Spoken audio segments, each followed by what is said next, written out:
خدا کا کرم رحم اور فضل ہم سب کے ساتھ ہو۔ آج ایک بار پھر اسی بیان کو آپ کی خدمت میں عرض کروں گا۔ خداوند یسوع مسیح جی اٹھے۔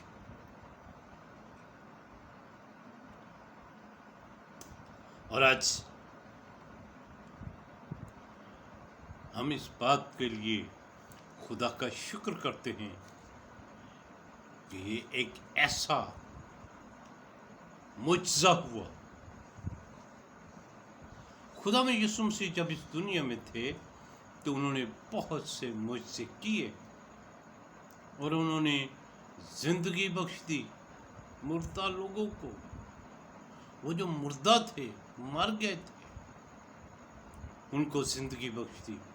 اور آج میں پھر اس خوشی کو آپ کے ساتھ سیلیبریٹ کرنا چاہتا ہوں کہ یسوع مسیح جی اٹھے۔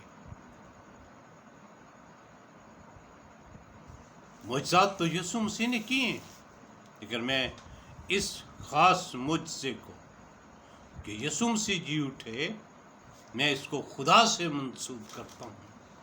یہ خدا کا معجزہ ہے۔ یہ خدا نے یہ معجزہ کیا کہ یسوع مسیح کو زندہ کر دیا اور وہ زندہ ہو گئے۔ اور آج ہم اس بات کو پھر سے میں احاطہ کروں گا۔ یہ مسیحیت کی ابتدا ہے۔ مسیحیت یہودیت کا نام نہیں۔ مسیحیت یہودیت کے زیر سایہ نہیں، اور مسیحیت یہودی روایات کی محتاج نہیں۔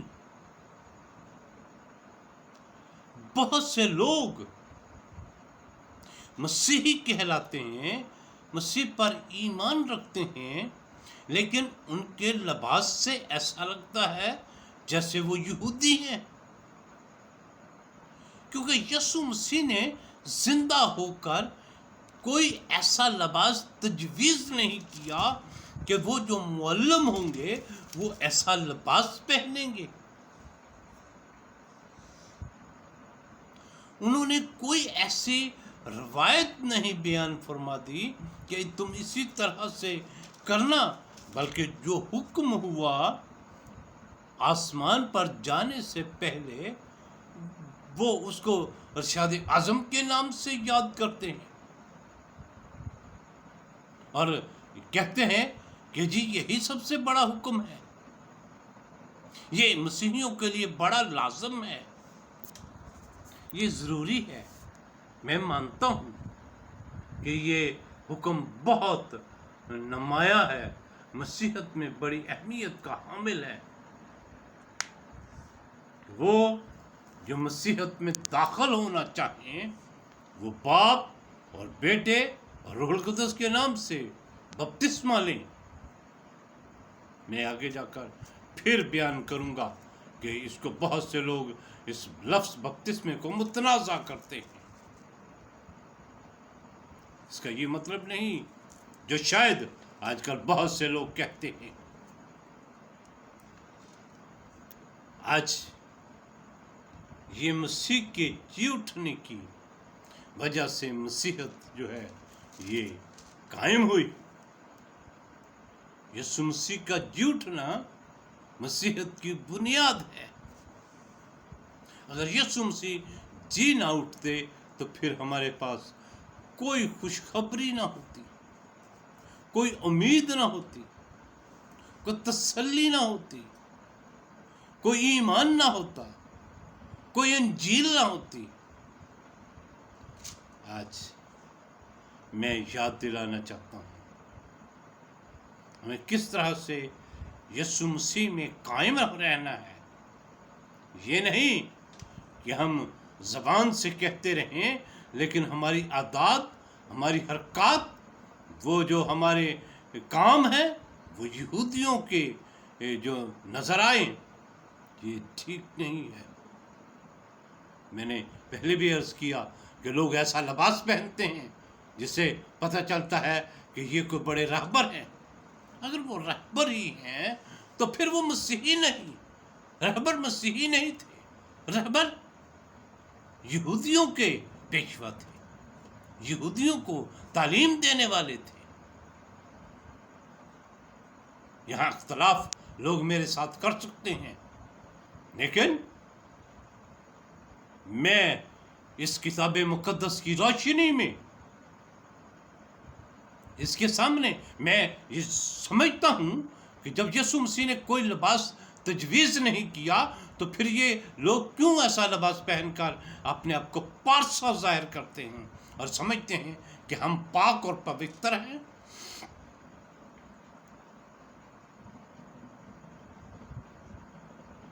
یسوع مسیح جی اٹھا ہے تو پھر ان کے لباس سے، ان کے بیانات سے، ان کے کردار سے، ان کے پورے عملوں سے کیوں ظاہر نہیں ہوتا؟ یہ 40 دن انہوں نے کیوں خوشی نہیں منائی؟ کیوں منا نہیں رہے؟ میں بار بار ہر روز متنبہ کرتا ہوں، میں یاد دلاتا ہوں کہ سیلیبریٹ کرنا چاہیے، خوشی منانی چاہیے. یسوع مسیح جی اٹھا ہے. ہمیں ایک دوسرے کو بتانے کی ضرورت ہے، ہمیں یاد دلانے کی ضرورت ہے. میں کسی کو برا نہیں کہتا، لیکن میں منت کرتا ہوں کہ وہ قباحتیں، وہ کمزوریاں جو مسیحی قوم میں ہیں اس کو دور کیا جائے.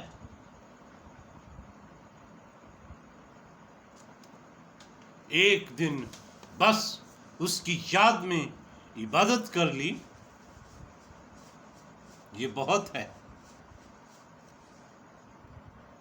کیا روز روز اس بیان کو سنانا کیا برا ہے؟ روز روز اس بات کو یاد کرنا کیا کمزوری ہے؟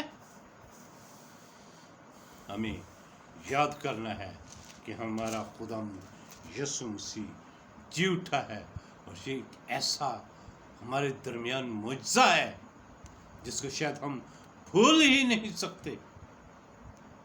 اور یہ 40 دن تو خاص طور پر، ابھی جب یہ 40 دن پورے ہو جائیں گے تو پھر خدا میں یسوع مسیح کے جی اٹھنے کی یاد میں عبادات ہوں گی، عبادتیں ہوں گی.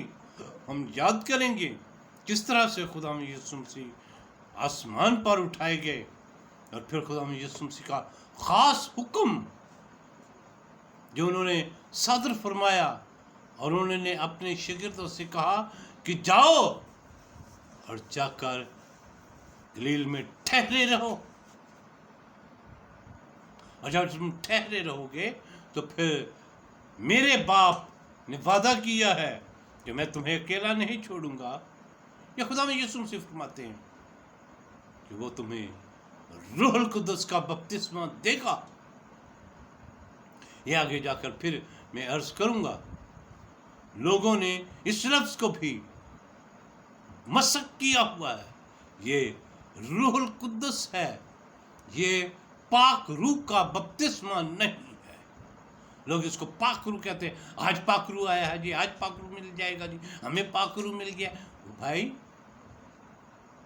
پاک روح قائم بالذات ہے. وہ ایسی ذات ہے جو آسمانوں میں مقیم ہے. لیکن روح القدس وہ ہے جو انسانوں کے ساتھ آ کر سرایت کرتا ہے. روح القدس کا اس نے کہا بپتسمہ خدا دیتا ہے. اور اس کے لیے یوحنا نے گواہی دی کہ جو میرے بعد آتا ہے وہ تمہیں آگ اور روح القدس کا بپتسمہ دے گا.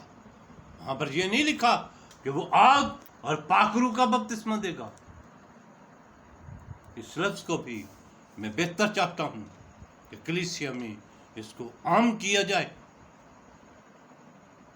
لوگ پڑھتے کم ہیں، کلام کو سیکھتے کم ہیں، اور پھر متنازع ہوتے ہیں. یہی بات ہے کہ ہم خدا کے کلام کے مطابق اپنی آواز بلند نہیں کرتے. یہ بڑے خاص باتیں ہیں جو میں آپ کی خدمت میں عرض کر رہا ہوں. یسوع مسیح نے زندہ ہو کر ہمیں زندگی سلامتی بخش دی اور ہمیں خدا کے حضور قبول اور مقبول ہونے کا ایک راستہ، ایک دروازہ کھول دیا. جب ہم خدا کے حضور آتے ہیں تو پھر خدا میں یسوع مسیح کے نام سے آتے ہیں. یسوع مسیح کے وسیلے سے ہماری دعائیں، منتیں، عرضیں قبول اور مقبول ہوتی ہیں. اور یہی یسوع مسیح کا فرمان ہے. انہوں نے کہا جو کچھ میرے نام سے میرے باپ سے مانگو گے تمہیں مل جائے گا. خداوند ہم سب کو ایسا ہی ایمان رکھنے کی توفیق ہوگی. آمین آمین.